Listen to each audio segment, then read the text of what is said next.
Alors, comment ça fonctionne? Ça suppose d'abord d'être à l'écoute.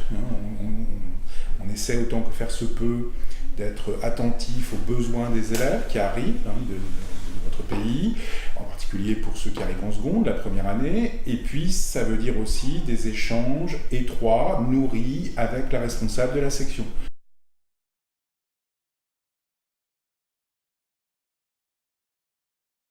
Moi, ce que j'ai entendu et ce que j'ai retenu, c'est que en 1918, donc au lendemain de la Première Guerre mondiale, eh bien, il y avait ce projet de créer une section pour les élèves jeunes norvégiens, ici en France, et que dans un premier temps, eh bien, le projet qui avait été envisagé, c'était la ville du Havre. Et puis ça n'a pas pu se faire sur le Havre, et donc finalement c'est Rouen qui a été sollicité. Voilà.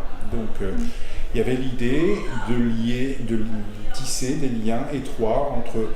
Il faut bien voir que naturellement la Normandie a ses ports et que bien évidemment les échanges maritimes sont à la base, je pense, historiquement de cette section norvégienne.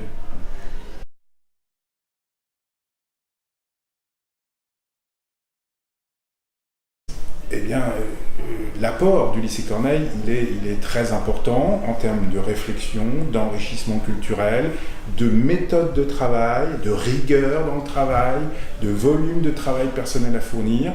Je crois que l'ambassadeur actuel d'Israël, l'ambassadeur de Norvège en Israël, est un ancien de la section de mémoire.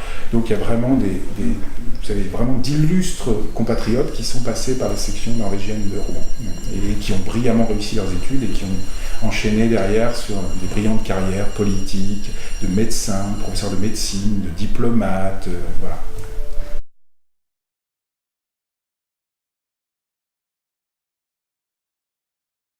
Il y a un comité de pilotage. On se réunit une nouvelle fois le 8 juin prochain. Ce sera la 8e réunion du comité de pilotage.